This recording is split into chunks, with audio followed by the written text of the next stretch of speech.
Welcome to the morning brief. It's a beautiful Wednesday morning here in Lagos. Well, the rains are not here today. I don't know, it's mixed feelings, really. But hey, let's help you start your day the right way. I'm Kayode Okikiolu.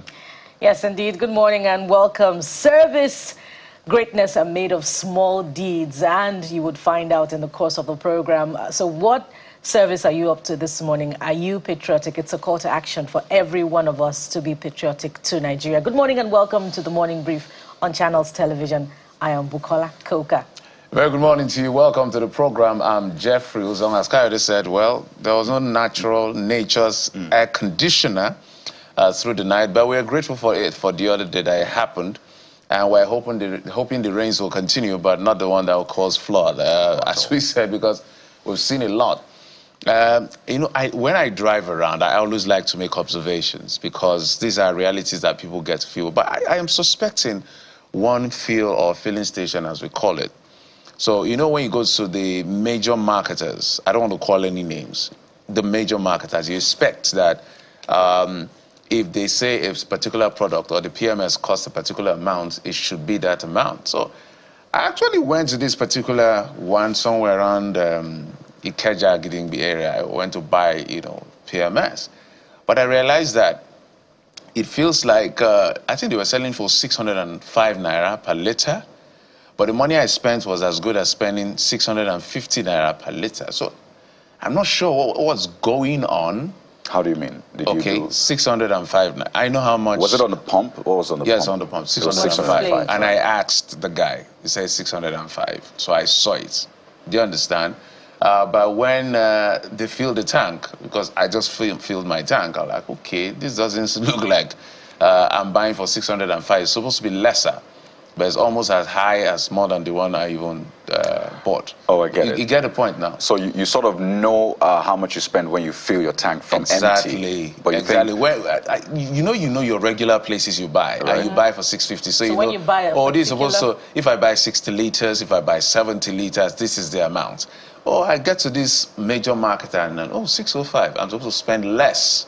This is less by almost 30 naira, which is massive, right, for our economy. But I spent as much as I did, almost slightly higher. I'm like, it's either something is going on that I don't understand, somebody tampered with that pump. The point here is it's a major marketer. If I see that on maybe a regular, non-major marketing fuel station, I won't complain. So the authorities, I miss the days of DPR anyway. I don't know who does that now. Well, there's still the merged it. Okay, I know. So there's still there's an NMDPRA. There's the authority. I know they've under merged that it agency of government that is supposed to be monitoring. Yes, there's a sub-unit of NMDPRA. Yes, that's why I'm saying I could easily call the NMDPRA before. I don't know whether they retain that name under NMDPRA. Yeah. Right. So we need to be sure if it's your gauge. If it's you, sometimes when you don't want to spend that money, it looks like it's a lot. No. When I'm feeling, or it is a problem with. I can tell you, it's my car. I know my car, and I know I've been buying fuel for a long time, so I know for a fact what I'm saying. Yeah. So when I fill my tank, when I say fill my tank, I fill my tank. I don't say give me 60 liters. I'm watching, fill it to the. I'm seeing the fuel come out. That's how I fill my car. Yeah. Sometimes, officials of the filling stations, are up to sharp practices more often than not. So eternal vigilance, as they say, is the price of liberty for any motorist who wants to buy fuel. Sometimes they would not if you're not watching, they would not fill up your tank, and they would fill the remnant into another, maybe a jerry can or something, and you are not watching. Sometimes it's another approach. They would charge you an extra, but those practices are witnessed more often than not during difficult times. But then again, the price variation is another matter that should be addressed, particularly when you move further down away from Lagos into Lagos-Ibadan Expressway. The prices are really, really high, and you wonder, is it a product of the deregulation of the market, or it should really go down, particularly as that sector is witnessing more players and the prices of, products off of crude oil are beginning to go down. So we should really watch out for, all the activities in that scene, and the NMDPRA should do the needful. Have we exited that era of monitoring of filling stations to ensure compliance because the market has been liberalized? We need more enlightenment about activities in that sector. So, let's all help ourselves, basically, and keep our eyes peeled, as I say, be observant. I mean, we're not, I don't know, it's a very tricky thing. It looks like sometimes you want to expect the best from people, but then you have to also be suspicious. So it's a very tricky balance. So you don't go all out and then, you know, make people seem as though they're criminals when they're not, but just find that good balance, all right? There should be that eternal suspicion and internal optimism at the same time. Yeah. I'm going to go back there to back. I'm just going so that I observe them again. The amount is not my problem. Because you've got a lot of, we know that. So spend this money, Jeff. But it's just, if you want to do it right, do it right. Yeah. It's as simple as that. Guys, what's up? So, that's just our own 2 kobo this morning, as we like to call it. But we have a show for you. Over the next, 1+ hours, we have quite a package for you. And if you thought that the episode between the EFCC and the former governor of Kogi State, Bello, was over, well, it looks like we're just getting started, so you might just need to think again, particularly with fresh allegations that he moved $720,000 from Kogi State coffers to pay for his children's fees in advance. That's school fees. Those are major allegations. And there you can see the chairman of the anti-graft agency vowing to resign if former governor Bello is not prosecuted. This is a rare showing from the chairman of the EFCC. The statement itself is rare, so you can understand that this might be something big. But that's not all. In spite of the hike in electricity tariff and the minimum power supply requirement for Band A to Band E, the promise of improved electricity supply to homes and offices remains elusive. And that's why Nigerians are asking, where is the power ministry, the regulator, and of course the service providers in all of these? So we're going to ask these questions, put them through to the expert who should know, and perhaps, you know, demand some accountability from these players in the power sector. Well, that's not all. You know, we always look on the softer side of things. We meet a 10-year-old girl who is not just doing homework and spending time at the playground. This young Nigerian, you're looking at her on the screen, takes playing a notch higher, and more appropriately, a note higher with a brass instrument not for the faint-hearted. AYSax. She joins us today. She's going to play for us right here on the Morning Brief. Nice one, from playground to playing sax. Okay, so there you have it. It is a show that we have for you, but hey, you are the 4th anchor on this show. There's a seat actually for you, and you just want to know how to sit on that seat. Well, go online now, #CTV Morning Brief. You can send in your comments, videos, and the rest. Let's do this together, shall we? And of course, we're big on WhatsApp as well. So you see that number on your screen. It's going to come up just like magic any moment from now. And that number, there you go, voila. You can message us, send in your comments and videos to us on the show. All right, so that's exactly how you get to be part of the show. We call it the community show. So be part of this community. Let's have a great midweek edition of the show. I always remind you that it's the 24th, right, of April. So we're getting to the end of the month when you smile again. You know why? We all know why. But we'll take this break. Don't wait for anything before you smile. Smile in spite, despite, in the face of anything. Don't smile when you're in front of a soldier, though, but you know, just smile. Smile. Don't let life. Well, some of us are not going to be critical. We're going to dance, especially because we're getting to the end of the month. Well, that was sarcasm. So you should too. You get the point. So we'll take a moment now. When we return, we'll start off with top stories for you. These are stories that will form a conversation today and in the comedies. Plus, there's something we would like you to see. It's the arrival of a star, a champion, a chess master in Nigeria. You know what? Let's hold our horses, and I'll be back in a moment. Stay with us.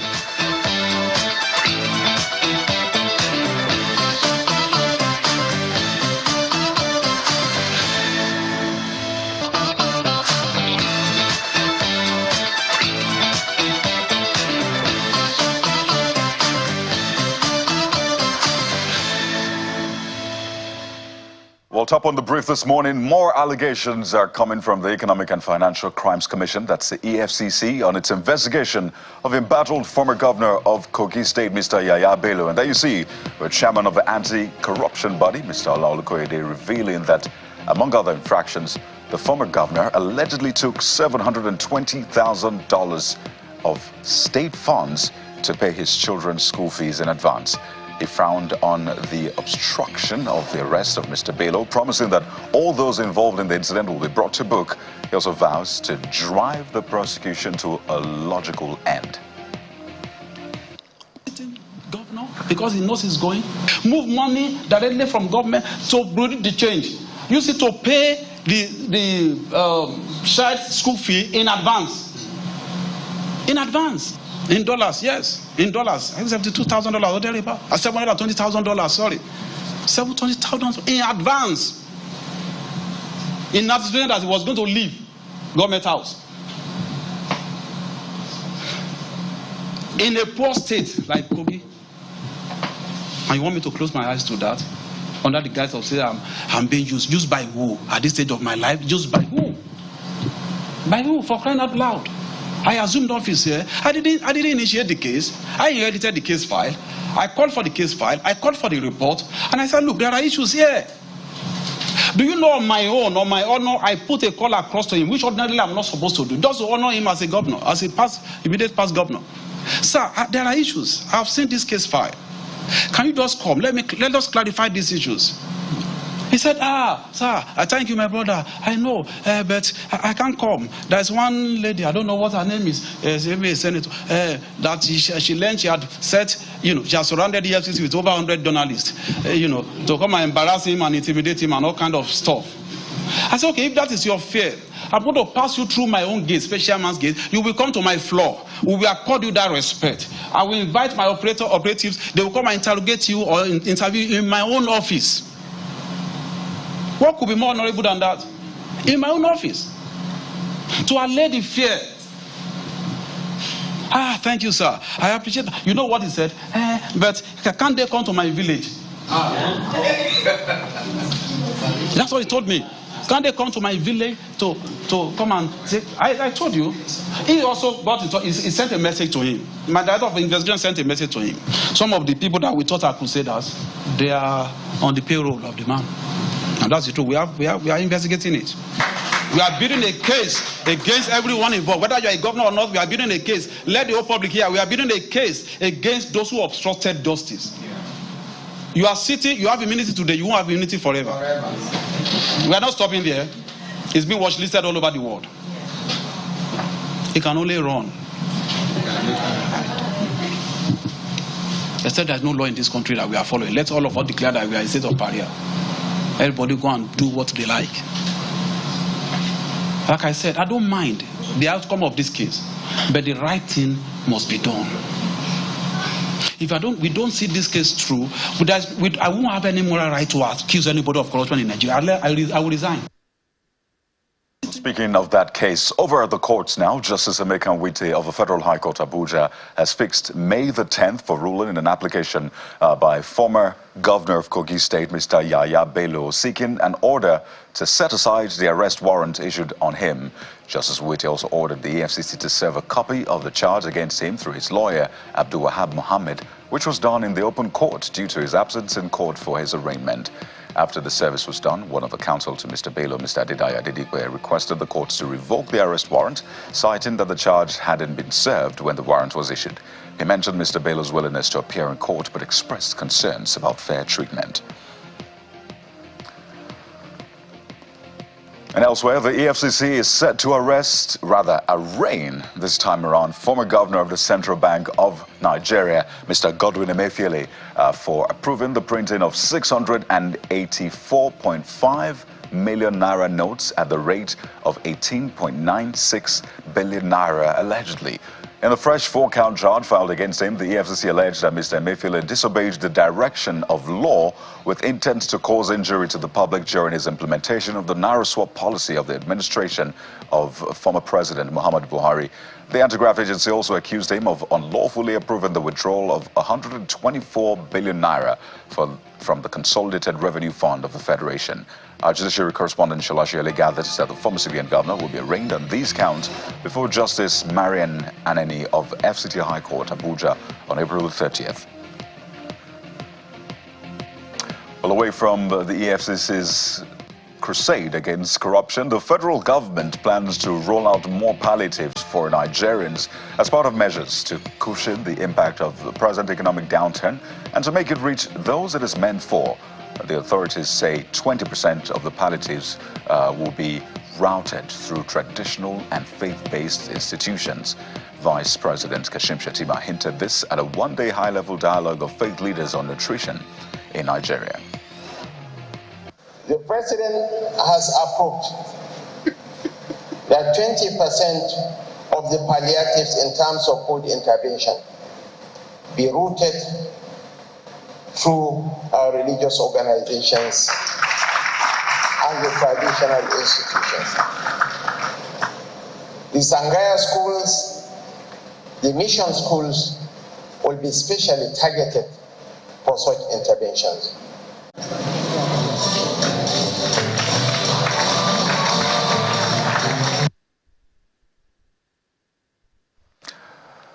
Well, let's talk of business now. The Central Bank of Nigeria has announced another round of discounted dollar sales to Bureau de Change operators. In a document released on its website, the CBN disclosed that it will now sell $10,000 to licensed BDCs at 1,021 naira per unit of the foreign currency to meet market demands for invisible transactions.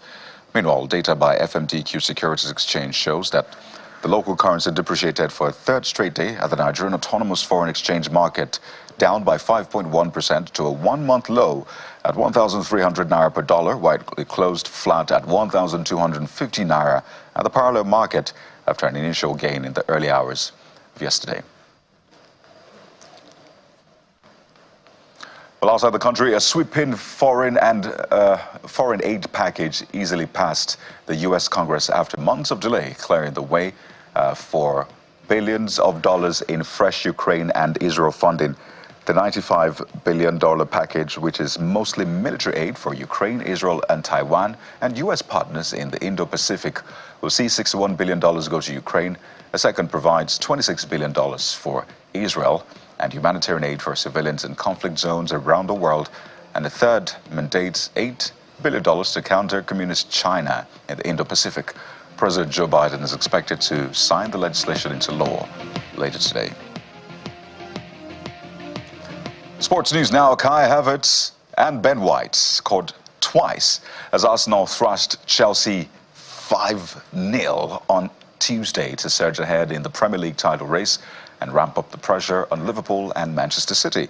Leandro Trossard was also on target for the Gunners, who moved 3 points clear of Liverpool and 4 of Manchester City. Well, the destiny of the title remains in City's hands. It will seem as the defending champions have 2 games in hand.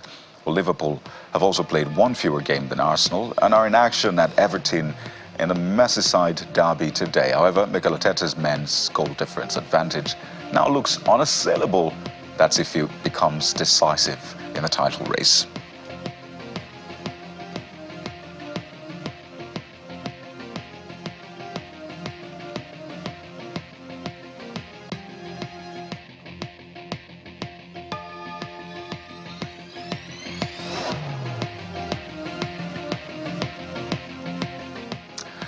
Well, definitely hurts for some football fans, but those are the top stories, but that by no means is the end, particularly for the conversation around it. And Jeffrey, of course, joins me as we walk through some of the talking points of those top stories. Jeffrey? Yeah, exactly. So, of course, the big one is going to be the Yahaya Bello EFCC. And we're seeing the drama playing out. I call it judicial ping pong. That's what I call it. Because, like, everybody's tossing here and there. You know, the EFCC is saying this, Yahaya people are saying this. It's, well, it's all what democracy is all about. But the truth is that, you know, the EFCC is pursuing a case against Yahaya Bello, and they've decided that, look, you must come and answer for this. But there are all kinds of litigations and adjudication going on back and forth. We're going to explore all of this right here on the program. Looks like everyone is just lawyered up at this point. So how about we just start with that Yahaya Bello case against the EFCC. You may have heard what the chairman of the EFCC said, how he sounded, even giving us some background information as to the process up until this point. So let's bring in our very first guest on the show this morning to just get his insights on this particular situation. We're joined by Mr. Imbroglio, who's a convener, Say No campaign, is chairman partners for electoral reform as well. He joins us virtually on the program this morning. Good morning, Mr. Imbroglio. Welcome to the Morning Brief. Good morning, Kayode. Nice talking to you again. Well, absolutely. But, you know, the circumstances are quite tricky, particularly with the back and forth between the EFCC and former Governor Yahaya Bello. So let's get right into it. Some say, I mean, hearing the chairman talk about what he did, calling Mr. Bello personally, offering to even, you know, interview him in his office, taking him through his gate. Some will say he went over and above. Some will say, well, he's not special. That's Mr. Bello is not special. So why go through all of that process? But what is your reading at this material time, Mr. Imbroglio? Well, Kayode, it's okay to unpack first the fact that we're dealing with a very disturbing and shameful situation where people who have occupied very exalted offices in our country will disrupt civil conduct and behavior and become a fugitive to the law. Yahaya Bello, like the chair of the EFCC said, he was hiding under immunity. Ordinarily, he should have been probably arrested before now. But so he's done with his term. And the next thing is to answer to the things that he did while in office. It's as simple as that. Even with our not too strong, you know, prosecutorial system, he's still not willing to make himself available. What would it have cost him? Get to EFCC, get detained for a few days, and then get the normal bail that they get, and then that's it. And then he starts going there for another 2-3 years and all that. As we speak now, how many convictions have we had of former governors, except for, say, Darie and a few others who perhaps, you know, had to go through the whole hog. So for me, it's a shameful thing. That's just the way I would describe it. And I think that any right-thinking person should be alarmed, should be concerned. And I'm surprised that my brother is talking about judicial ping-pong. That's perhaps is the challenge that we have. The challenge we have is that we make a mockery of very serious issues. And these things are the things that diminish us as a people in the eye of people who live in the light. All right, so let's look at some of the things that, because it's quite difficult to make sense of what is going on. And he's mentioned a few things as is concerned, as far as he's concerned, before Justice Nwite. But the question I want to ask is, they are insisting that he has to show up. I mean, former Governor Yahaya Bello. And the challenge is it that they want him to come and take a plea on this particular issue? Can his lawyers represent him? I just want you to make sense of the judicial implication of what is going on. If it's not Yahaya Bello, what is the process? The process is very clear. While investigation is on, you are invited or you are arrested. And as we speak now, Yahaya Bello is not a governor. He's an odd, if you like the use of that word, he's an ordinary Nigerian.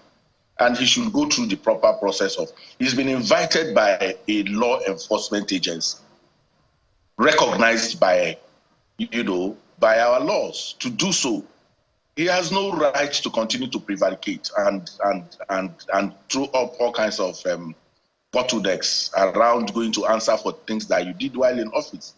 If there is an allegation against you, it remains an allegation. EFCC saying you did this, you go there and said, no, I didn't do this, I didn't do that. You can't sit in your home and begin to, you know, hoist regime of excuses why you will not do that. You are setting a very bad precedent and example that we should not tolerate. And I think, like I said, the Nigerian Bar Association, and every other, civic group and organizations who are involved in ensuring that our country is cleansed from the kind of mess that we are seeing, must also raise a voice against the behavior, indeed the misbehavior of Mr. Yahaya Bello. So, again, let me backtrack. We know how easy it is. In fact, they will tell you when the police or any law enforcement agency, when they want to do their work, they do it. They go over and beyond. So let's backtrack a bit. Why is it difficult? And thankfully, you're someone who's well-versed in the political space. You've watched politicians in and out for years. Why is it difficult to arrest or invite a man? Because it looks funny when you hear some of the things the EFCC chairman had to say, and you wonder, other people do not enjoy this kind of laxity and the rest. He's innocent until proven guilty, absolutely. But the law is quite clear, and we've seen law enforcement agents and agencies do these things easily without even batting an eyelid. So what is at play here that they may not be talking about, Mr. Wagu? What is at appeal is that there is the governor of Kogi State, the current governor of Kogi State, is providing cover for Mr. Yahaya Bello. It's as simple as that. Everyone knows that he is holed up in that in the facilities of the Kogi State government, and I think that that governor must know that it's perhaps not a very distinguished behavior to continue to do that. That's not the only place where that happened. It happened in Port Harcourt when this current governor of Rivers State was also being looked for by EFCC.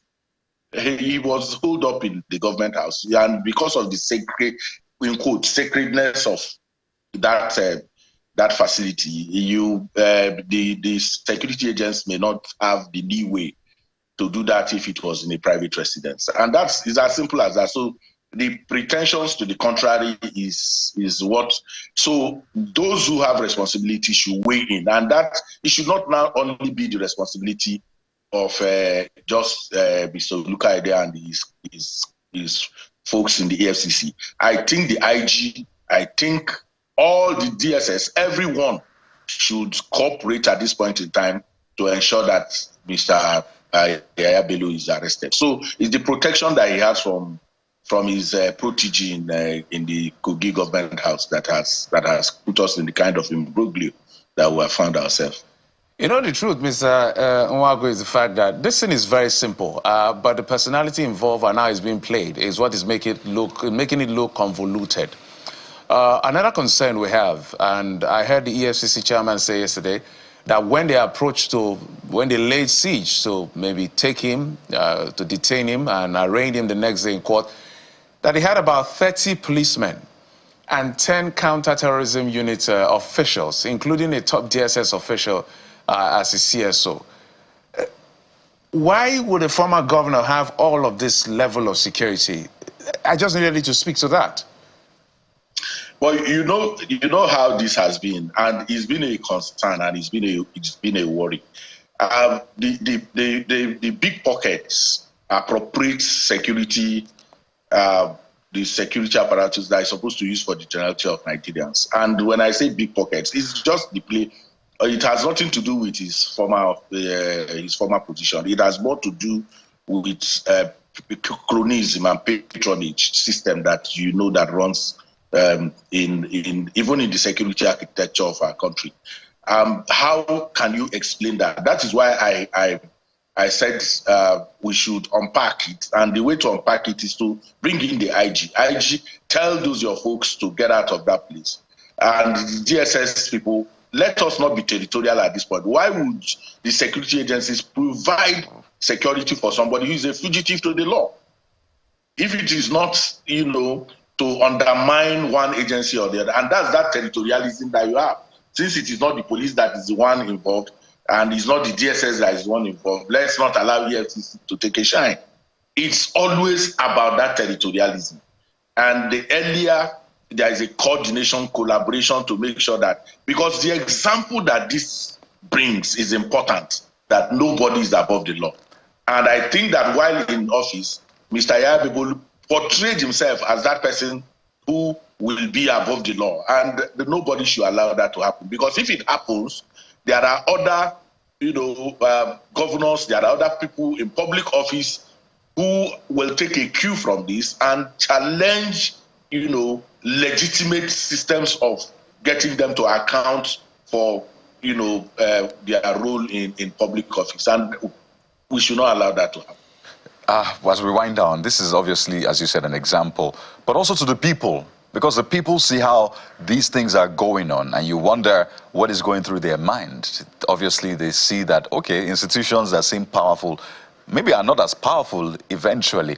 But whatever the case is, I want you to end by calling out, you've talked about the IGP, but also calling out other people that probably should be partnering with the EFCC or be speaking up on this, and we've not seen them doing that so far.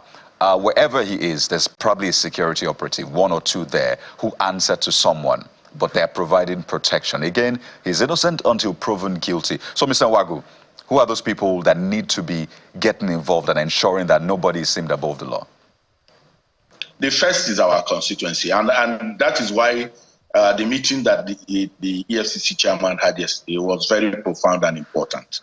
He had to rally the civil society organizations and groups and the media to say, look, you need to lend a voice to this, because you are very critical. Your voice is strong. Your voice is powerful to make sure that this kind of impunity does not continue. The Nigerian Bar Association must come very strong at this point in time, must do all that is necessary. If it even means ensuring that he does not get defense until he answers to the EFCC, that would be quite all right.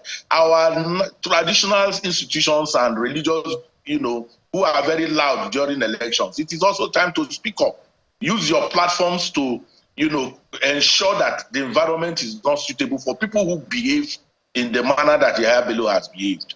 And then, more importantly, is the security agencies themselves. There should be coordination. There should be mutual respect and, engagement in a way that does not allow this kind of behavior and the kind of fugitive to the law situation that we are seeing with Yahaya Bello. If the police want him arrested today, like you said, Kayode, they will arrest him. He will be arrested this morning, and nothing. They will get him out. But because of this play, cronyism, patronage system, and always wanting to defer to big pockets and control, that is why you have the situation that you have. But if we put all of this behind us, Mr. Yahaya Bello will have his day in court.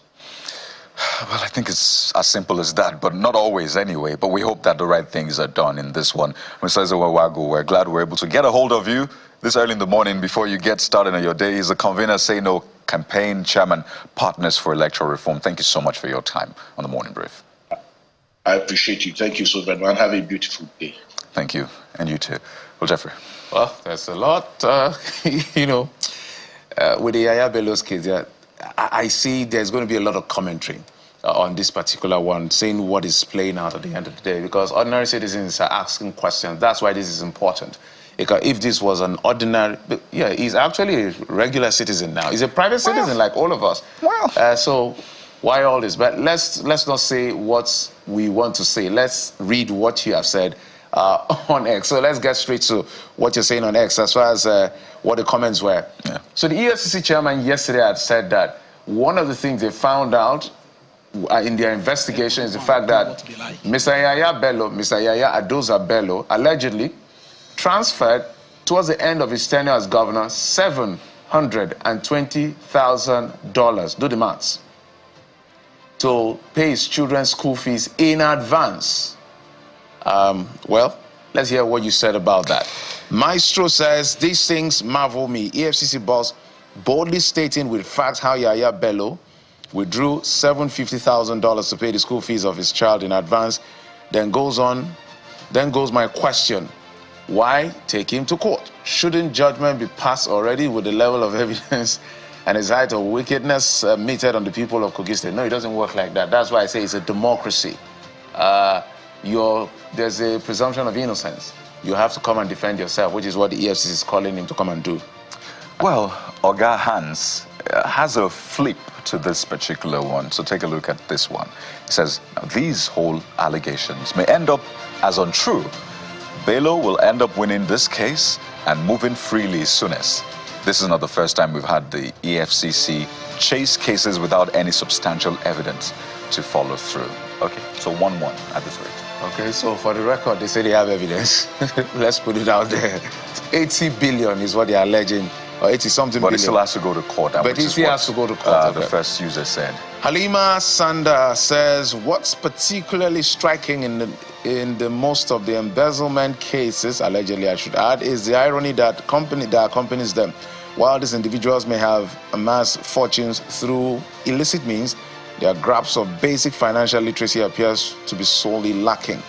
It won't surprise me that if they were presented with a simple test requiring them to write out the amount they've stolen in words and even numbers, they will likely fail miserably.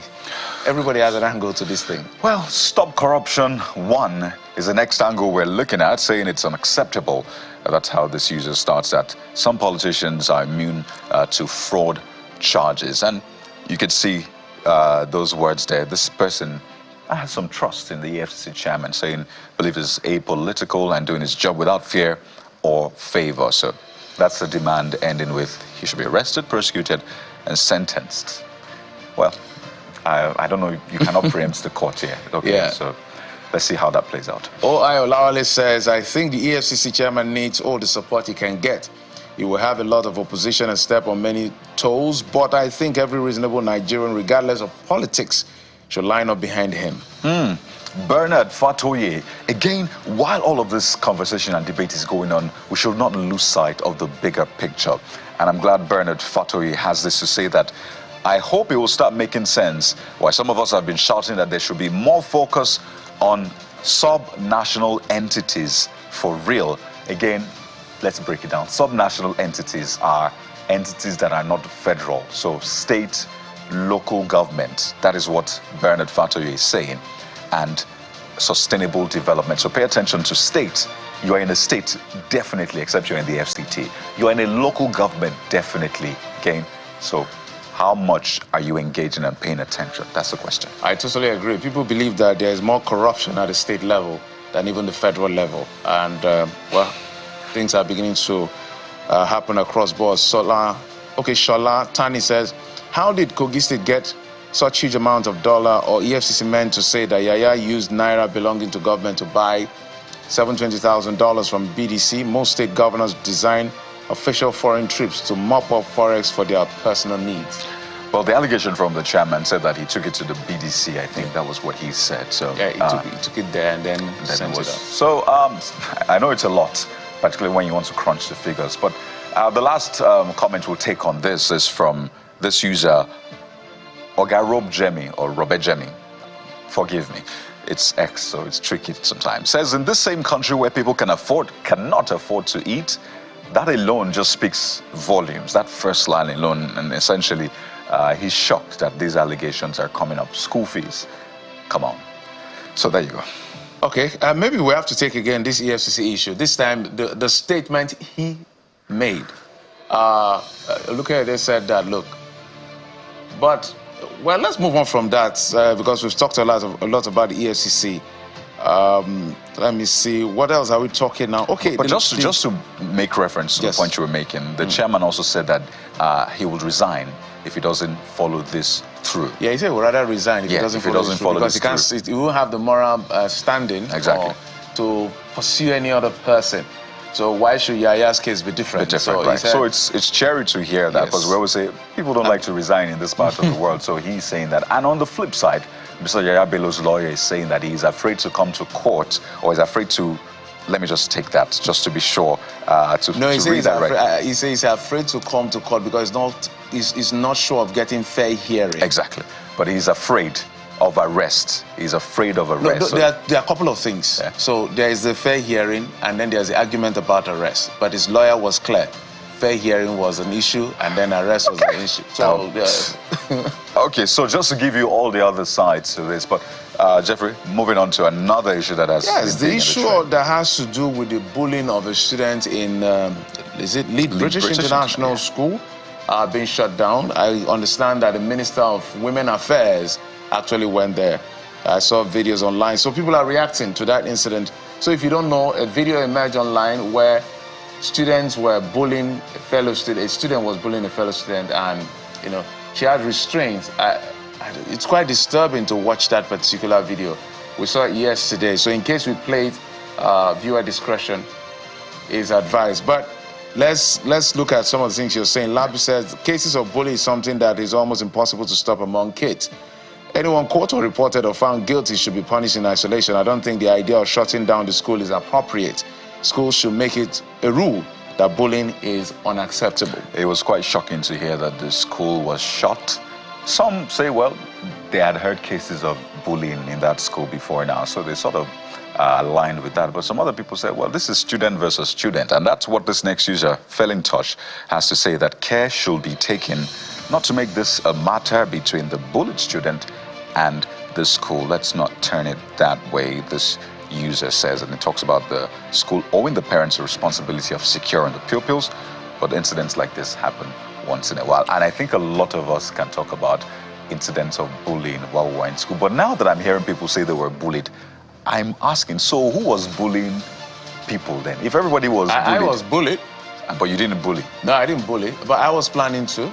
But I didn't have the chance to because I was for real, man. Yeah, the first time, the shocking story. So when I saw the video, I was like, oh boy. I went to a government school, so I was surprised this happens in a private school. So the first time I showed up in school, I was in JSS1 and the community, and then I went to class, and and the people that bully you the most are not SS3, it's JS2 that bully you the most. So we went there. As soon as it was break time, we went out. This is me. I didn't know anything that was going on next. And they say, okay, you. They will just make one allegation against you, and while you're trying to wonder, they say, close your eyes, pump your jaw. I closed my eyes, pumped my jaw. I saw rains or slap. Oh, dear. What's going on? That's terrible. Yeah. So we need to actually have a deeper conversation that if I about make this. it to JS2, whether I'm the last in the class or I'm the first, I would do same. But I didn't. For the record. We're grateful for your life. Thank you for breaking that cycle of violence. And you too, you can. And let's tell our children our wards that they don't need to be caught up in that. The fact that they've been bullied doesn't mean they have to do that. But I mean, I was bullied, Jeffrey. I was slapped in the face. I had to carry plaster. Yeah. For days I had on my face. So I went to... Sorry, on my eye, actually. Exactly. I couldn't see with one eye for a few days. It was terrible. Do you know, when I went home, my grandmother saw, and she said she wanted to come to school. I told my grandmother, calm down. There's time for everything. This is your time. My time will come. Thank God it didn't come. Oh, goodness. All right. Mona says closing the school was never an option. It goes to show how inefficient the admin is. The school have rules and regulations that embeds a punishment for such behavior. Punish them accordingly by expelling them and set a deterrent to others to learn. Why halt activities? I think there's some sort of, well, let's say, majority when it comes to this closing of the school, because this next user, Arahu, also says you don't shut down the school because a child bullied another. So it looks like the majority are saying, oh, why shut down the school? But we've also seen people say, yes, it should have happened. So that's the next one. Imarahu, just to be sure, says you don't shut down the school because a child bullied another. Teenagers will always strive to show superiority. The concerned child should be disciplined, suspended, and the rest. I'm glad the person who slapped me then and caused me to be blind in one eye was suspended as well. I don't know what has become of that student. I'd love to actually meet with that person today. I imagine it's turned There it is, and look at like no, not that, of course. Just have a conversation, because you know, a lot of people did that out of maybe just being childish, trying to get attention, acting out whatever is playing out at home. It could be some psychological issues as well. So it's important to also diagnose, pay attention to the bullied and the bully as well. Yeah, I totally agree. I remember the time in school, because of that incident, as soon as we hear the bell ring in school, you take off like a jet, because if those JS2 guys come at you, you're going to regret. But the point we're making here is it has to be addressed as quickly as possible, because some of these people who are bullying people end up in political offices as governors, as commissioners, as ministers, as all kinds of things. And trust me, some of them haven't changed. They bully the people all through. So that's why we need to check this. But the jury is for and against whether the school should be closed down or it should just be for the students. The government will make that decision. Absolutely. But, those are your thoughts, and we've taken just about enough for now. We will switch gears to other things on the program. We'll take this break. When we'll come back, join us in another conversation. Join us again.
Welcome back to the morning brief. Quite a conversation there with the guys. You would thought that the men recovered from bullying faster than the women, but that's not exactly the case.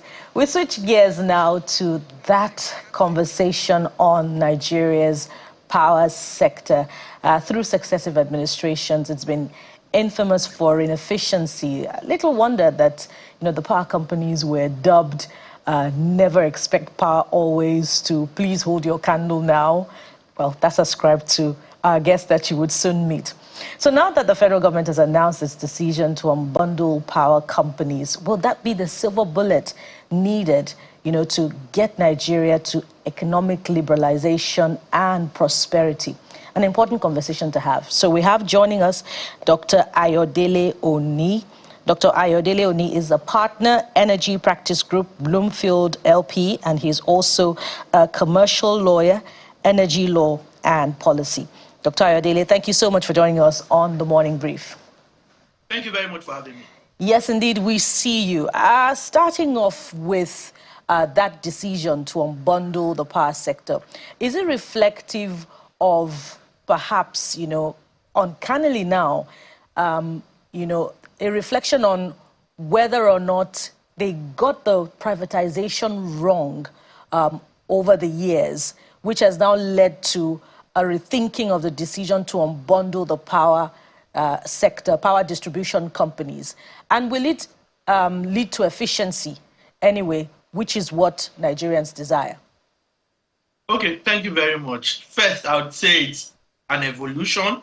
Secondly, I would say there is some misunderstanding of context. I do not think the federal government is unbundling the distribution companies. This is what is happening. The constitution changed. First, power has always been a concurrent item. It's just that the powers of state legislatures was limited to areas not covered by the national grid system. Now, with the amendment to that constitution signed off by the previous President Buhari, states can now legislate on generation, transmission, and distribution for the entirety of their state, provided it's within that state.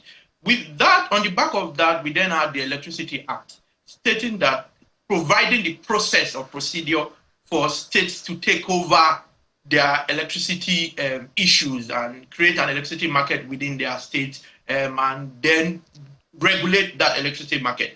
Now, if you look at the process, one of the steps is for the distribution company or licensee, rather, covering that state to establish a subsidiary for that state alone. Now, many times the minister speaks, I think people take it out of context or do not understand, because for everything you do, there must be a legal basis. The government cannot just wake up and say, we're unbundling distribution. Question you ask is, where is that law to give you the powers to do that, right? What you have is that, and I'm sure you've seen some of these orders, the one for Enugu, for Ondo, and for, I think, Ekiti, where each of them can now take over the electricity sector, and they require, and the law, Electricity Act, requires that the distribution licensee for each of those states should set up a company that will be for just that state and will be regulated by the state electricity regulator. So I do not think that context is right. The context is that they have an obligation to do that. It's not the federal government unbundling in that sense. But yes, it's evolution. The law has to evolve to where you have energy federalism, unlike what we had, where we had the centralized system and there were challenges. Question, though, is that we need to be careful, understand the issues, and not replicate the problem in 37 places or 36 places, as it were.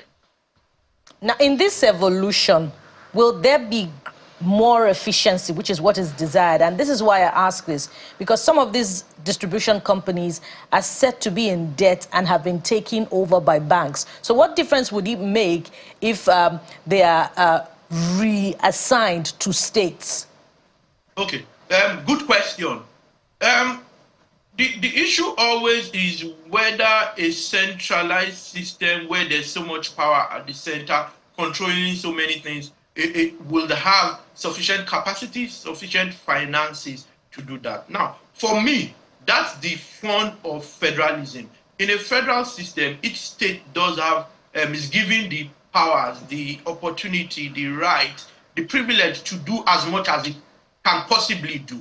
For weaker states, you will then have the federal government still supporting them. Now, if you have states that can encourage private participation and are attractive enough and have sufficient technical capacity and people who can actually do the job, yes, it would make sense to just have one company in that state, or a few other companies, if you have independent electricity distribution networks that are being governed or regulated by a regulator for just that state. Unlike a system where you have a behemoth doing so much across various states. So I think, going back to your question on privatization, I think privatization was a good thing, but in hindsight, maybe we could have done it differently.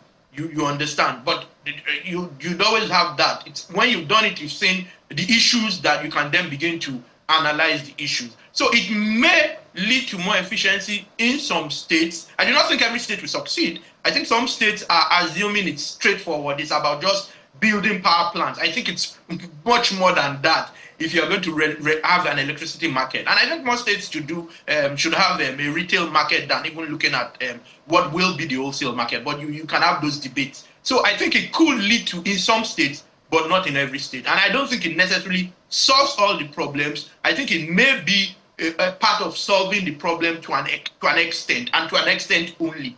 Because liquidity is always crucial. If that's not dealt with, like if consumers don't pay, if you have illiquidity, if you have tariff issues, then it wouldn't solve the problem still. If people don't invest, there's need for new money in the sector.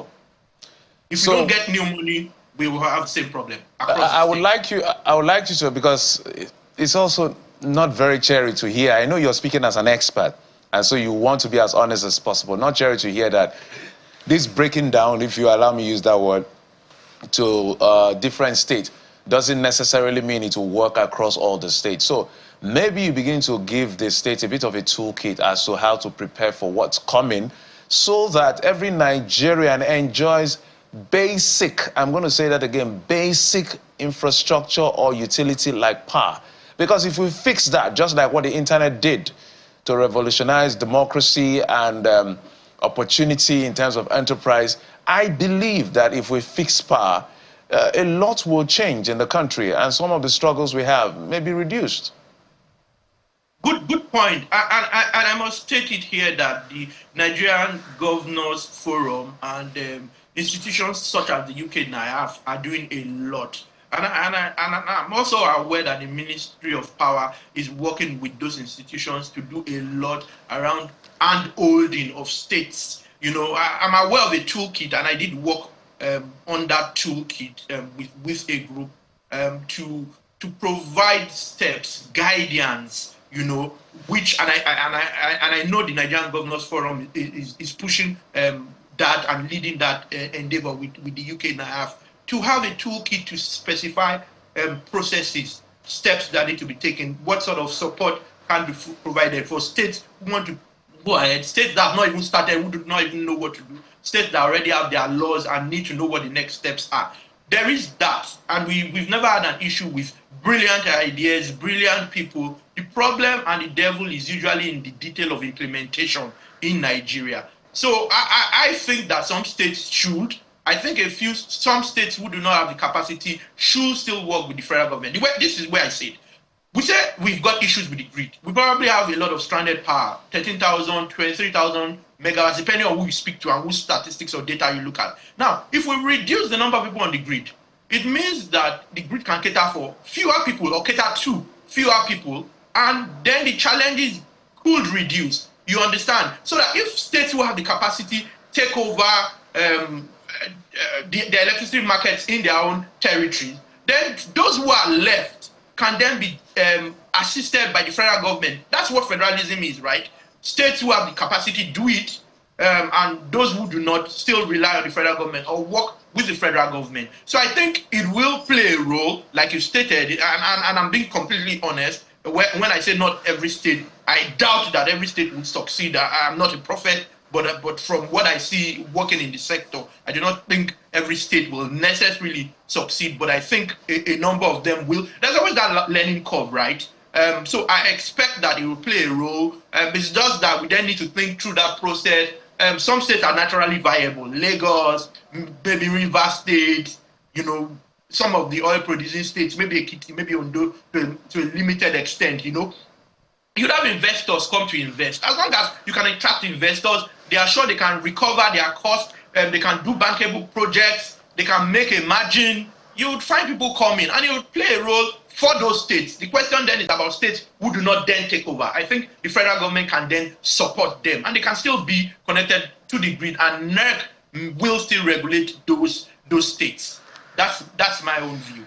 You know, it's quite funny. This conversation we're having has nothing to do with security, but it's just reminding me of the state police conversation. These states will not be able to pay. They are not viable. And you're just like, maybe all of our challenges, we can just approach them with the same formula, but obviously not. These challenges are different. And for the power situation, I'm glad you are an expert and a lawyer at the same time, so you can look at the law and you can also dive deep into the sector as we're doing right now. Nigerians barely a month ago got the notification about a hike in tariff for Band A, right? And that was touted as, okay, this is a good thing, right? We need to get more money into the sector. We're not paying as much as we ought to for electricity, particularly if you're enjoying this. Even the minister even suggested we should turn off our freezers. He apologized later because of the backlash and the rest. And now we're saying we want to unbundle barely a month after. To the average Nigerian, this might seem as though, are we confused? Why are we, is this trial and error? Just barely a month ago, you said it was a tariff issue. Well, now I say, oh, it's not just tariff. We need to unbundle. Mr. Oni, is it confusion? Is it just trial and error? Are we just trying to throw everything at it, even the sink, just see whatever is going to work? Because when you look at it, you don't see a consistency, a pattern to this. Okay, that's a pretty good question. I think it's a potpourri of issues. First, any sector that undergoes reforms, you will see this sort of thing. Question you should ask is, what's the overall policy? The overall policy determines the steps you will take. One. Secondly, when you have a change in personnel, the current minister wasn't minister 2 years ago, right? It wasn't probably minister a year ago, I think. I think it's May 12 last year, or June, or whenever they became ministers. You know, so some of these ideas will change. And also you have to take into consideration the fact that the law has changed. Now, the law has some requirements. One of those requirements is that what you term unbundling for each state distribution licensee. That's one. Secondly, with respect to that banding, that's a different conversation, and I'll explain what that is. Prior to this time, there was a lot of complaint around people not having electricity, and you would say your billing isn't appropriate, you don't have meter, so there is estimates. Now, what the regulator sought to do from like 2020 was to ensure that we have a service-based tariff system, so that if you get high-quality service, you pay the actual a better price, or the near cost-reflective pricing. But there was a difference between what the tariff was and what individuals were paying. Government was paying that difference. That's where the subsidy was. But the inability of government to be able to afford meant that government was asking of paying that difference, and individuals, starting with Band A, will begin to pay all of that sums themselves, rather than it being 225 naira, but you pay 60 and government pays the difference. Government says, no, we can't afford it anymore. It's tripling, it's quadrupling what we should be paying. So I think that so much is happening that it's not so much about throwing the sink at the problem. It's about the fact that we're going through reforms, and so many things that have been done that haven't quite worked, because it's multifaceted. The problem is, from a tariffing point of view, from people not wanting to pay, tariff wasn't adequate. From discourse, some of them having marketing discipline and maybe even corporate governance issues. So you need to deal with these issues one by one. And it's difficult to focus on just one issue and deal with it. By the time you come back to the next issue, it's gone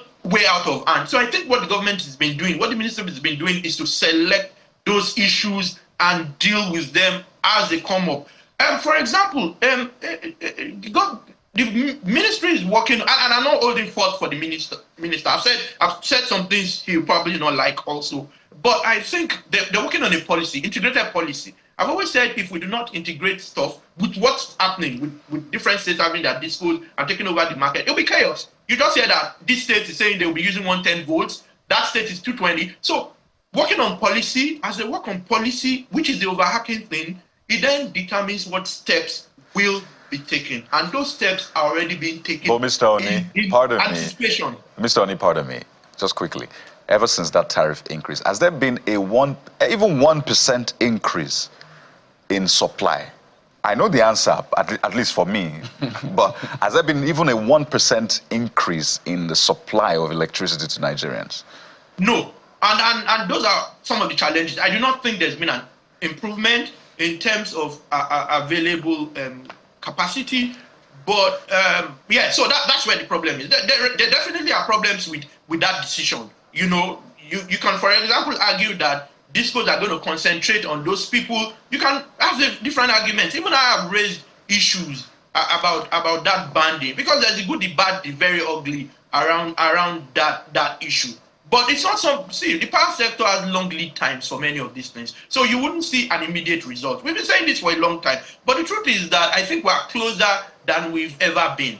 But however, you won't get it today. And I'll give you a bit of history. The last time we had a major upgrade of the grid was around 1985, 1987. Until you had a Fashola come in and start a number of transmission projects. So these things, if you abandon something for 20, 30 years, in 5, 10 years, it's easier to destroy than to build, right? So now imagine destroying for 30 years. It's not going to come up just one day.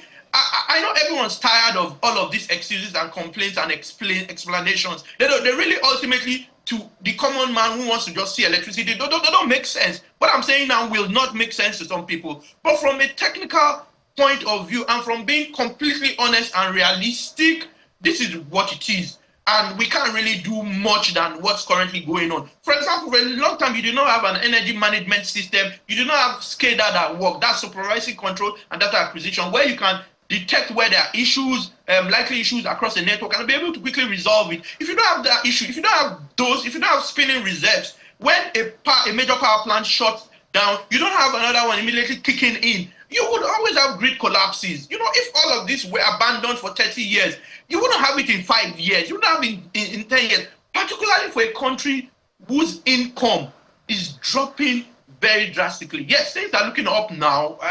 I mean, from an economic point of view, or seem to be looking up. I listen to Mr. Bismarck Rewani every now and then, but for a long time, it seemed like sad news, bad news, bad news. More recently, looking up. But the truth is that you cannot take the power sector in isolation. You need to look at economics. Okay. Pardon me, sorry to interject there, but it's needed at this point, particularly because of the direction that you are now headed. It makes one, you know, tempted to think that it's a sector that is jinxed with so many problems. And we could also ask again if the ministry, you know, as currently constituted and supervised, has clarity about the issues, really. You talked about the need for funding to go to that sector. Under the current budget, 344 billion naira has been allocated to the power ministry, and according to reports, it's a 43% increase from last year's budget. So what should we expect that this funding will be going to if we have consistent power grid collapses that has been attributed to lack of maintenance of the power equipment, this gas stations all over the country? You've partly answered that question. I do not even think it should end with public funding. I think we need to be able to attract private sector investment and foreign investment. Question I'll ask you, how many foreigners do you see in the sector? Almost none, right? Because there's something fundamentally, or there's been something fundamentally wrong with the sector. The average foreigner goes to where there's money, right? Once they are sure they're going to make money, look at the oil and gas industry. You see a lot of foreigners, right? But the power sector, so I expect that this will be used for backbone infrastructure. But in terms of taking it further and ensuring that we get to where we are headed, we need private sector investment. If you don't get private sector investment, government cannot do it alone. Government has been throwing money at the problem for a long time, but it's not been resolved. So it's not sufficient that but there's the we Siemens, have government funding. Dr. Oni, there's the Siemens partnership, or is Siemens a non-player? Siemens is not really a player. It's intergovernmental, and you've got Siemens playing a role in improving largely transmission and distribution infrastructure. I understand that there have been delays. I'm not directly involved in that transaction, so I understand that there have been delays, but I understand that some of those equipment have been arriving in trickles, and some of those projects are going on. I do not know much more than that around what's happening in practice with respect to the Siemens deal. But no single thing is a silver bullet. No single thing is going to solve the problem. It is a potpourri of several things coming together to ensure that we succeed. You know, so it's simple. If you do not see energies okay, I'll give you an example. To project finance a power project in Nigeria, you'll be doing 2 to 7 years. To reach financial close, you'll be doing 2 to 7 years. You can imagine, you know about Professor Batnaji's project. I don't remember the name now. 20 years.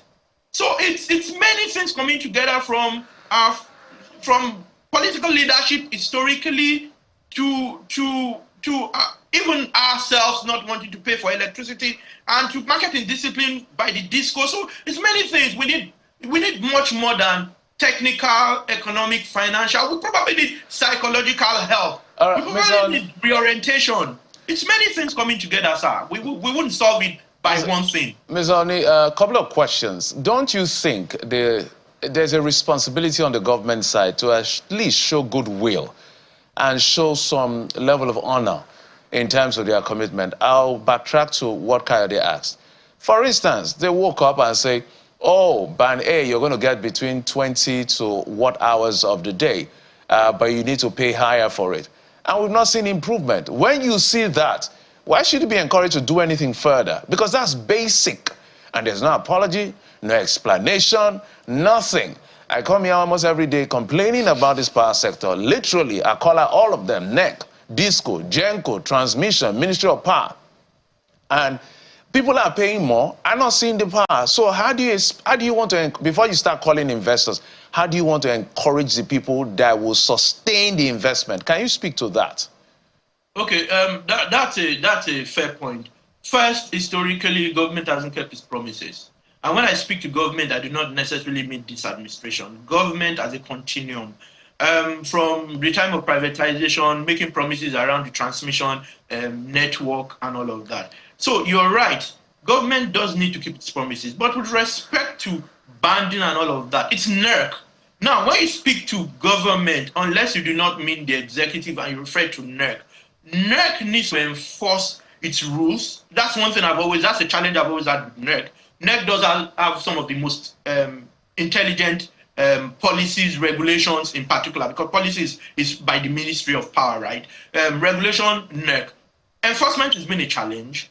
There are opportunities, and I like that you are doing it. There are opportunities for people to call out both the regulator and the investors in the sector. If you're not getting 20 hours and you're paying 225 naira, write in the press, make it known, make a lot of noise about it.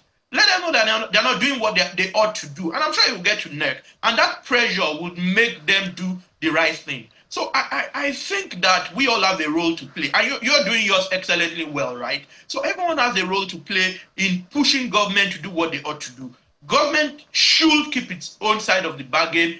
I think it's government's responsibility for backbone infrastructure, but I think backbone infrastructure alone will not solve the problem. You need to have private sector investment, and you need to ensure that the sector is attractive, and that's government. That's NERC. Right. That's the policies by the Minister of Power. So I'm reading something that has to do with transfer of regulatory authority from NEC to State Bureau. Now, permit me, if we're not seeing the level of efficiency we expect from NEC, is it the State Bureau? Like, for instance, they've transferred from Ekiti and Ondo now. NEC has transferred to the Ekiti State. And Enugu. And Enugu, Ekiti, Ondo. If NEC cannot perform optimally, is it the states that we expect magic from? Okay, it will be my view. I can't answer that question in absolute terms. I think that you can look at it from two perspectives. You can say that this is a smaller area to deal with, unlike a situation where you had NEC dealing with several bodies, several people, several licenses, all sorts. Now you have states, if they get the best heads, to be honest, it may be better because you have something smaller to deal with only within your territory. But it may also be bad if you have state governors interfering. If you have political interference, it'll be worse. It'll be way worse. Those are the concerns. And those guys who started it will go back to NERC.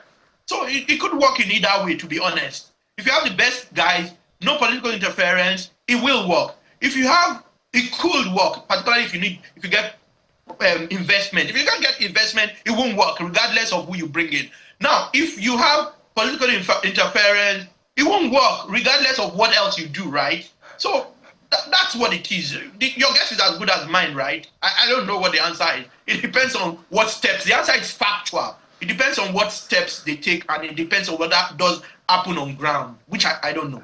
I'm from Ondo State, but I don't know. Right. I'm just momentarily, I had a rush of excitement through me because I didn't thought about it. If while campaigning as a governor, you've not given your people proper light, there's been terrible regulation of electricity operators or the one in your state, then that can be tied to obviously your performance and your re-election. So no more blaming the federal government for the power situation in your state. Everybody can look to you and say, oh, Governor, you're responsible for it. So that was just the excitement. But I hope people are able to keep the end of the bargain and hold government accountable and step it up. So for that reason, I think I'm excited about the unbundling in court, because you look at IBEDC, responsible for 7 states. I mean, that is huge, unthinkable. You imagine how well they're able to manage that. So this is talking to people. I hope they're able to hold government accountable. But before that, Dr. Oni, let's talk about where we're at right now, particularly the banding or the bandaging, as the case may be now. So you have there are different categories, right? Different bands, and there's a minimum supply, right? It's like a contract. But I understand that there's some sort of leeway about that because people are ready to sue discos and say, I'm on this band, and for the past few days, I have not gotten the minimum I'm meant to get, but you're charging me the tariff for that same band when I've been downgraded by way of the supply I am getting. But I understand that the law is quite tricky when it comes to the supply. After, can you take legal action? Is it when you've not gotten that minimum supply for a certain period of time, or if I don't get it for a day, I can sue my disco or take up action? Okay, I'll say a few things. First, there are bands A to E. It's 20 hours, 16 hours, 12 hours, 8 hours, and 4 hours for lifeline consumers, if I'm not mistaken. Now, the thing is that the way it's been done, NERC, they say it's average, monthly average. You must have 20 hours for band A. But by day 2, if the disco isn't providing that, the disco does have an obligation to report to NERC and to let you know what the challenges are. Now, a few practical challenges. One of them is that it's a feeder-based thing. If the feeder is doing 20 hours, even if you have a problem with your transformer, that then is a different conversation. You are still band A. Unfortunately so. That's one of the practical challenges I have with that. If there's issues with your metering and all of those, you still are band A to the extent that your feeder, which feeds several areas, is doing 20 hours. But NERC is putting a few things to ensure that you can report after 7 days that they're not doing the 20 hours. It then gets downgraded to whatever number of hours. Now, there is writing that in your order or your directive and your regulations, and there's implementation. That's where I always have a challenge personally with NERC, whether they then do implement. So their phone lines, their email addresses, there's a lot. If you go to several WhatsApp groups, you'll see a lot of information, a lot of documents. So those are the areas where it gets tricky, whether there's implementation. By day 2, they are supposed to notify you, have a plan, let NERC know, and then, of course, you too can write NERC via email, and we hope they do then. And a few pressure groups. I know Mr. Adegbe lay of Power Up Nigeria or something. You know, he does stuff. There are people like that, and you can reach out to them. So does that mean that? So does that mean that my disco can get away with not supplying me the minimum for 7 days? Now, that's where even I have some confusion, because I have seen 2 different documents. One suggests that over 30 days, they do the average and has to be 20 hours. And then I did see a clarification from NERC suggesting that if they do not provide that by the 7th day, then they'll get disbanded or put down to something else. So the question always is, there is need for more clarity, right? That whoever it is needs to provide more clarity. But from day 2, action will begin to be taken. That's what the directives suggest. So yeah, it could well be that they can try to game the system and do the 7-day thing. So 6 day, you have 20 hours, 7, 8, 9, you don't have until day 12 again. They may well try to game the system, but if NERC does sit up, I think it'll be difficult for the discos to game the system. And it's actually supposed to be an incentive for everyone to move to band A so that they can charge well or charge more. That's the whole idea, so that you ensure. And I think under the directive, it says within 6 months, band B consumers should move to band A. I think I did see that in the document when I read it. So yeah, our problem is always implementation, right? It's not all of these laws. You can have bad laws. If you have bad laws implemented by good people, you would find out that things move. If you have good laws implemented by bad people, it doesn't really matter that it's good law, right? So it's implementation. It's not much of all of these things we say. It's implementation. It's not just what you have in the law and the directives or that. It's implementation. Absolutely. And Dr. Onu, you can't say that enough. I like the optimism that flowed from the last 2 questions, particularly on the strength of Jeffrey's pose about what would change with the ceding of authority from NERC to some states. And you talked about how if political interference were expunged from the scheme of things, then things should work. But Dr. Oni, I'd like to, on the strength of that, remind you of some of the things that you said during our last conversation with you about the illiquidity of NBET, which is like the middleman, between Gencos and discos. You also talked about how the discos are unable to take off power from the Gencos because they're unable to pay. So if the power formations remain under federal management, in spite of the ceding of authority to states that are even unable to pay salaries as things are presently constituted, what would change if they're unable to manage the power formations? Things are going to get worse if things are not done the way they should be done. If they get worse than what they are now, then there's a problem. There'll be chaos. I mean, that's the honest truth. It's straightforward. However, I think we need to also put a few things in perspective. NBET failed. Recall NBET is just supposed to be maybe a fictional middleman. They buy power from generation companies and on-sell under vesting contracts to distribution companies.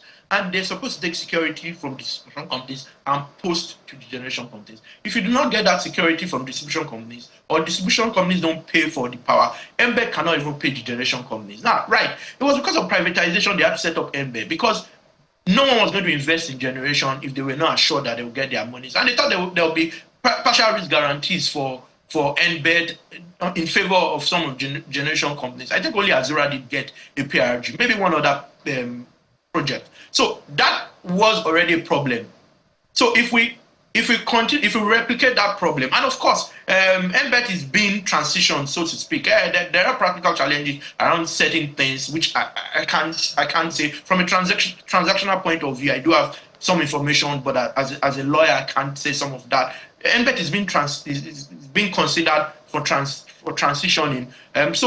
So we just need to ensure that these mistakes we see are not replicated by states. If they are replicated by states, of course, those things will fail. That's the truth. I mean, there's no need to call a spade a farming instrument. It's gonna fail.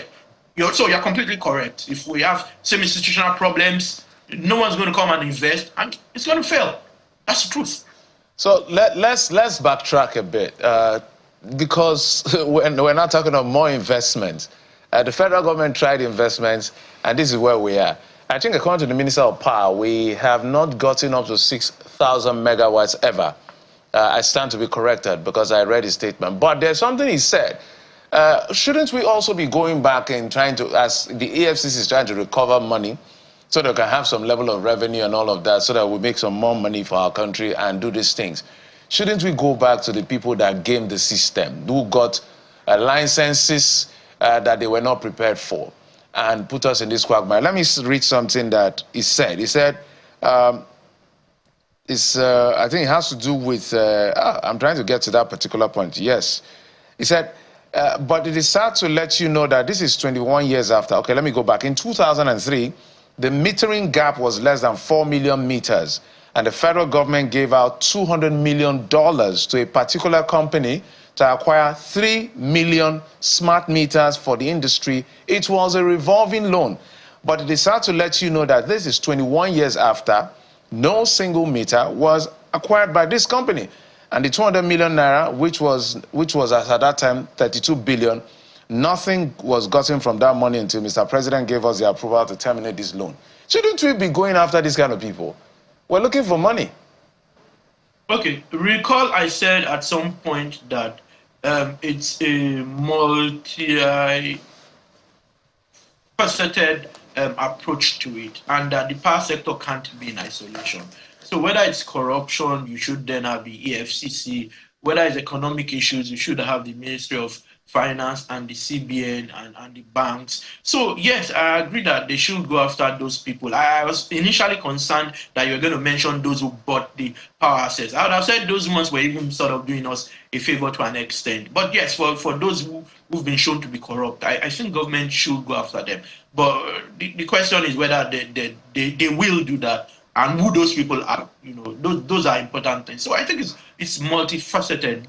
The approach cannot be just a single approach, and we need various institutions of state to collaborate to achieve any semblance of progress. No, the reason I was asking that question again, which I want you to maybe expatiate on, is the fact that this was done. I looked at the facts of the matter.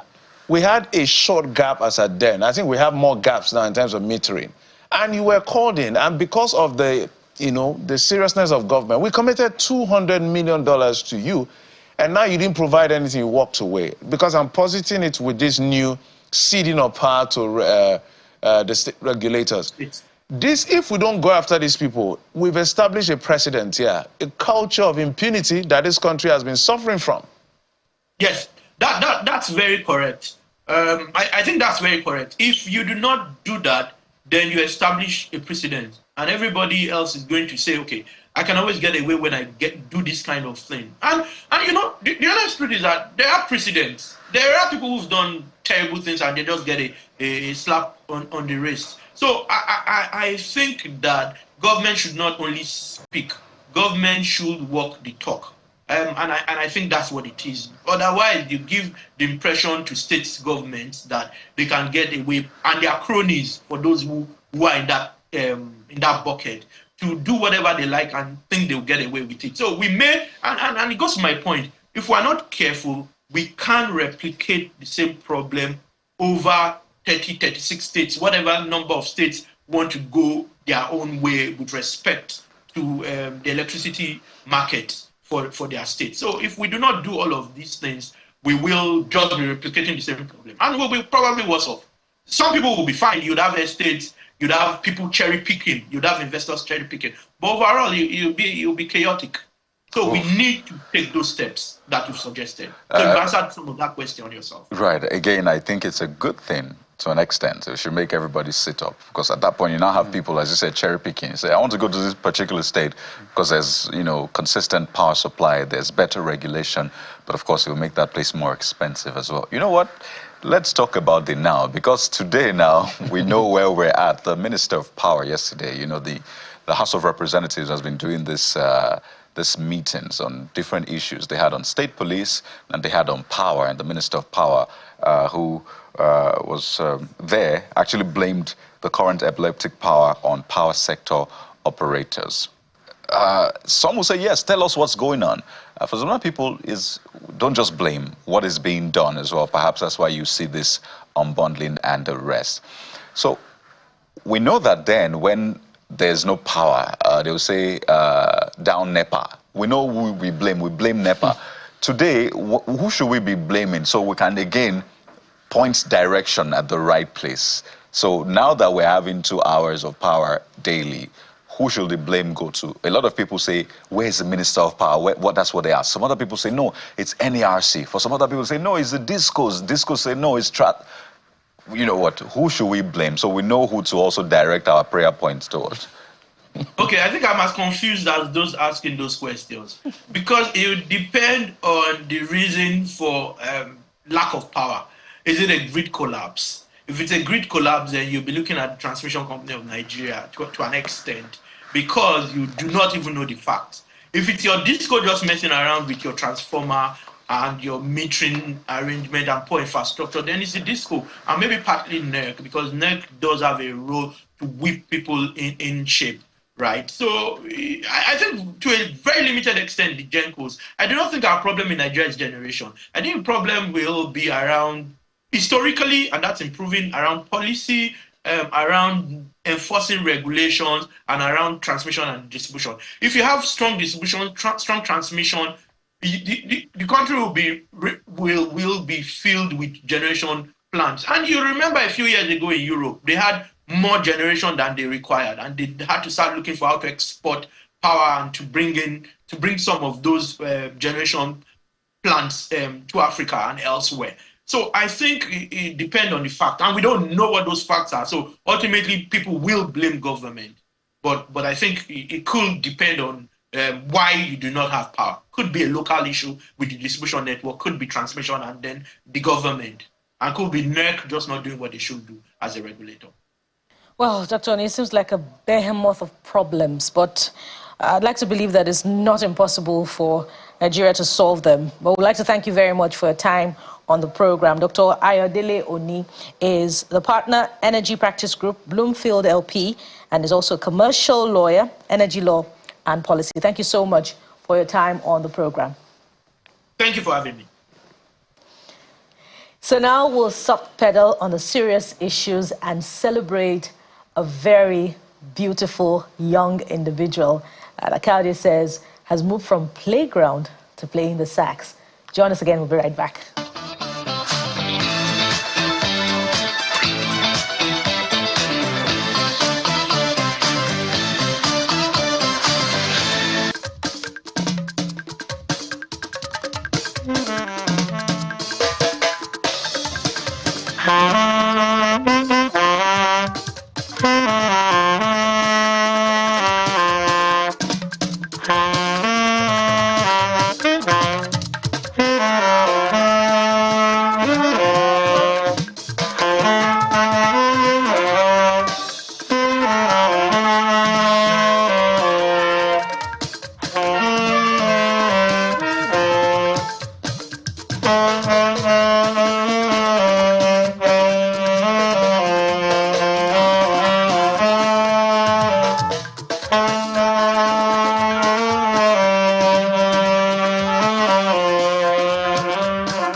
Sound. AYSax is right with us, right? He's right here with us in the studio. Our name is, of course, Ayomide Akinsoji, AYSax. Oh, can you just sit down first? You can have because we have to introduce you specially. You're the first person that came into the studio playing sound. Woo! We always have to introduce a person before they play sound. So let's clap for you. You're just... That was brilliant. Our beautiful little girl. 10-year-old. 10 years. Too. Yeah, very pretty 10-year-old girl. Okay. How are you? I'm fine, thank you. Are you shy? No. Playing the sax. Can I tell you something that happened before we started the show? Yes. Your daddy came and whispered to me and said, the person that is coming is my daughter. What a proud daddy, right? So your father is very proud of you. Very Absolutely. proud. Very, very proud of you. Yes. So tell us, when did you fall in love with the saxophone? I fell in love when I was watching AYSax, the way he was playing. So I loved the way he was playing. It made me feel like I should buy my own too. So when I saw him playing, I told my dad that, Dad, maybe I want a saxophone too. And I don't want any toy guitar again. I want saxophone. I want to make everyone happy. So that's why I have the saxophone. So your daddy bought you a saxophone? Yes. So tell me, I know you watch AYSax play, but not every adult here or anywhere else can produce the sound you're producing. How was it for you? How were you able to blow and something came out? Or initially it was just spittle that was going in, and what happened? Tell us. So I just played.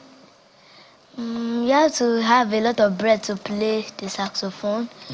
You must have like a lot of passion, a lot of strength to play the saxophone because it's not easy. So tell us, Ayomide, what kind of songs do you listen to that, you know, inspire you, that you would rather play with your saxophone? Maybe all the songs. I like all the songs, but the one I watch with AYSax is the one I like most. Sometimes I write them inside Jota so that I remember the song. Then I'll ask my teacher if he can teach me the songs so that I can play it more. Fantastic. Ayomide, I just want to say that we're all maybe not envious of you. Because a lot of us wish that we could play some sort of instrument, particularly sax, which you know is very complex at this time. And just to put in a record, you're not in school today because you're resuming next week. Yes. Right, so school resumes next week for you. And I want to talk about school because playing the sax means you are a big girl in school. Are you a big girl in school? Yeah. Because people are like, Really? I want to be like Ayomide because Ayomide plays the sax. Is that for real?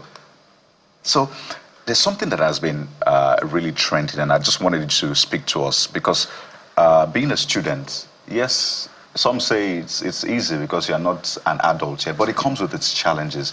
So how do you handle people that try to bully you in school? You know, do you have people who try to bully you in school? How do you handle them? I'm curious. Okay. There's no one that bullies me in school. Like, anytime they bully me, I will report or I will tell my teacher so that they will handle it. I don't fight in school so that I can be expelled. I don't like that. I don't like when I fight in school. It does not make me happy. It does not even make anyone happy because I don't like that. So take a cue from Ayomide, understanding that you do not fight, you do not bully. Everybody should just go to school and be good children. I mean, I had to put you in that in that question. But tell us, how did you start learning? What was the process? Did you have someone teaching you how to learn? Yes. How tough was it? You can just tell us how you became the pro that you're becoming today. Okay, I have teachers in school that teach me saxophone on Monday. I have a saxophone teacher at home that teaches me. So it's like when I started, this my pinky here was paining me because I wanted to press the C. Oh, right. So I tried With and this tried. pinky here. Oh, okay. So I tried and tried. Then I now got it. It did not pain me again. So when I tried this one, I was master to it. I couldn't, when they told me how to put my hand here, I could not put my hand here again because my hand was paining me. And also, I could not play it again. It was paining me seriously. Wow. But you overcame all of that, right? Yes. Brilliant. So if little kids like you want to play, I know you have finger pains across board that you've explained, and you've shown us how you overcame all of those pains on your fingers. So, for instance, your mate, your 10-year-old walks up to you and say, Ayomide, I really like, oh, your name is AYSax, you're a star. I really like the way you play. So can you teach me how to play the saxophone? Meanwhile, the person is complaining, this thing is big, oh, how can I even carry it? So advise me like you're advising your fellow 10-year-old on how to play the saxophone. Okay. If you want to play the saxophone, you just need to put your mind to it. You need to learn more. You need to focus on your studies. You must be well prepared for what is going to come to you. Like, you must have more energy into your body so that you can be able to take your air and play the saxophone. It will not be hard for you if you know how to play the saxophone. So if you want to play the saxophone, you'll be struggling with it first. Then when it has reached some couple levels, you already know how to play your saxophone.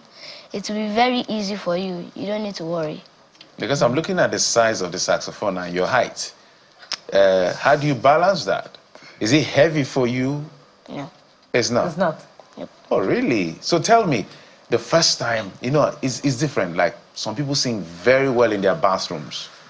In fact, they win the Grammy in their bathrooms until they show up somewhere and then they now realize, maybe I should consider another career. But you've done in your home, in your room, and you've gone on stage. Tell me and tell all of us, the very first time you stood before a crowd to play, how was it? Were you nervous, and how did you overcome? So the very first time I played face-to-face with someone is at school.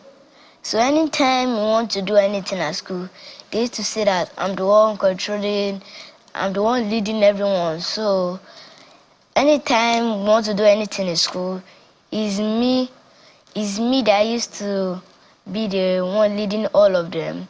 So anytime I lead them, it'll be like, am I controlling all of them or what? Am I using kind of a remote to control them? So it's kind of easy to, it's not easy. The first time I stood in crowd, I was shaking. I was seriously shaking. I needed to use the bathroom. I was shaking as if I even froze on stage. Wow. I froze seriously on stage. The one that you're seeing here, that's when I overcome my fears. When my dad and my mom told me you can do it. And I really love them. Oh, Wow, beautiful. that's so beautiful. What would we do without our Daddy dads and our mommy. moms? So tell me, Ayomide, first of all, before I ask the next, how long will it take me to learn to play the saxophone? Maybe a year. How, how long did it take you to learn? It took me very long to play the sax. I cannot remember because everything is just buzzing out on my head. Every activities, you know that. In school, I always do maybe like over 5 activities. So anytime I do one, when I want to go to the lesson, I have to be running. I'll drop my sax for someone to help me pack it that I trust. That I'll tell the person to. Even in school, I don't even allow anyone to touch it. And they say they should play with it, I will hit their hand off it. This saxophone, no one used to touch it in my school. They can ask me where I got it from. I don't even know where I got it from. My daddy that got it for me. They can ask me who bought it for you, I'll tell them, but they cannot touch it. So it's your treasure, so we understand. We're not going to touch it. Your friends We're have not gonna gotten the touch it message. Okay, so Ayomide, tell us now, what do you see yourself doing in the future? Do you see Ayomide, the female saxophonist, or it's just a supporting passion that you are nurturing now? So do you have any other future ambition besides wanting to play the saxophone? You know, a music, career in the future? Yeah, without playing the saxophone, then what I'll play is, that will not be a playing something. So I will be a professional photographer, like my dad. Okay. I'll take some pictures that has blown people's mind, that I've never seen before. Like I do watch YouTube, but I watch some things that a man, so when he's taking a photo, he will make a very beautiful, what do I say? A very beautiful thing that will make you like you want to call the person and tell them to take your own picture for your own birthday too. Right. So when the person is taking the picture, he will first swing some lightings on top someone's head. So the person will be sitting down on the chair and do as if they are floating. But the man will not be moving it so that he will not take the picture. When he takes it, it will be outstanding and beautiful. You're a good marketer. Of course. I'd like to come to your studio. She said, of course. Fantastic. I see the bond between you and your father, and I think they always have that, fathers and their daughters. But obviously, mommy does a lot of work too. Yes. Mommy does a lot of work, and I'm sure that you probably, I don't want to cause daddy and mommy fight, so let me move on from this. But talk to us about how mommy has been encouraging you, please. Justice for mommy this morning. Talk to us about how mommy has also encouraged you. Mommy has always encouraged me since I was small. In fact, since before you were small, because mommy carried you in her belly, right? Yeah. Exactly. Go on. So anytime I want to do anything in school, she encourages me that you can do it. You know what you're doing. You are the best. You can overcome any fear. So I love the way she tells me that. So anytime, even in the school, anywhere, she encourages me. Even when I'm here, she still encourages me at home. Oh, Even she encourages me everywhere, and I love that about her. You know, now you're global, right? You know, you're a superstar right now. They're watching you all around the world. Channels is all over the place. So congratulations to you. So you're going to play something for us, right? Yes. At some point. So what are you going to play for us? Any? So we've talked. Let's play. Maybe we can go back to talking. Do you want to say something? I was just going to ask. By the way, what do you want to play for us? Let's just be preparing for that. I'm going to play Obanijesu. Obanijesu. Would we have to stand up and dance eventually? Nah, you don't need We don't need to dance, Abby. Okay, so before we hear you play here, let us listen to something you have done as well.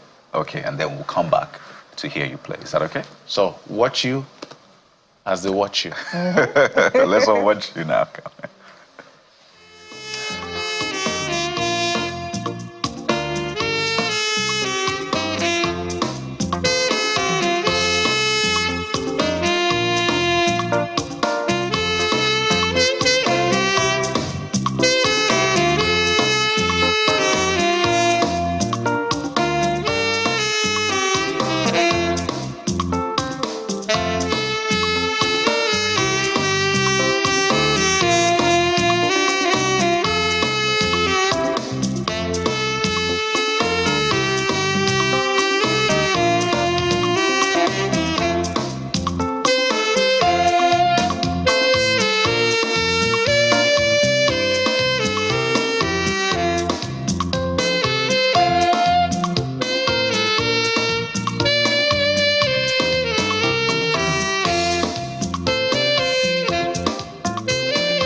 thing.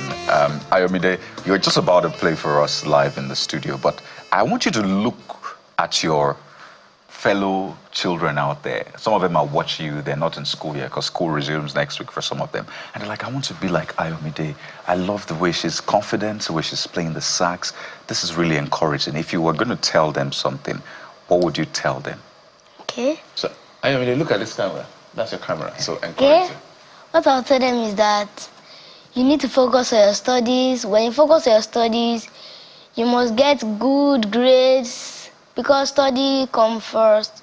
Nothing like playing or I want to go and play with my friends. No. Studies come first. You need to practice. You need to be like, I know what I'm doing. You don't back down on yourself so that you can be more encouraging to other people. You make sure that you're strong and everything. You know, people loves you. You don't need to back down on yourself when somebody says you don't know how to do you don't know how to do anything. You just tell them, I know what I'm doing and God loves me. Right. That is beautiful. Right. Okay, let's get to the music. So just go ahead, do your thing. We're just here to enjoy the performance.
Ladies and gentlemen, AYSax. If you think it is easy, try it. Just pick, if I don't pick up a saxophone, pick up just a recorder, you know, that tiny thing, and try it.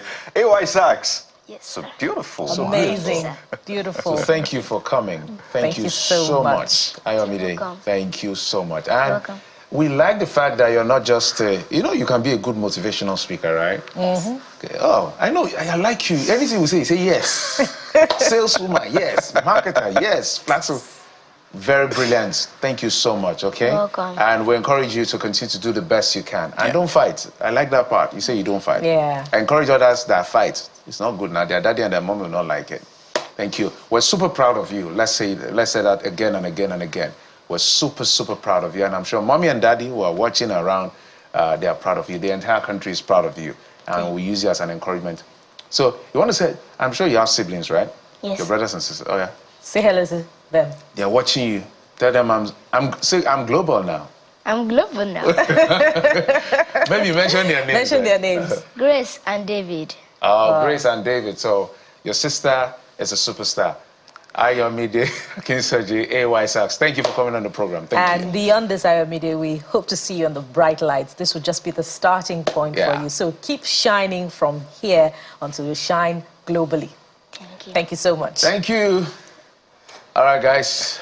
Lots. So, as Kayode said, in case you think you can, try it. So when we're asking those questions, we're also asking it for ourselves. If you're a certain age, don't go near this thing because you need a lot of air. She's giving you the the expert advice. So calm down. Be sure you can do this before you try it, guys. What's up? Don't worry, Jeffrey. I'll encourage you. Maybe in the next 5 years. No, I'm still young. I'm still young. I'm still young. I'm still young. Okay. Well, there you have it, guys. It's been an interesting one. This is our way of encouraging young people to, as Ayomide said, go for it. Do not back down. Yes, we know there's lots of things you can preoccupy yourself with.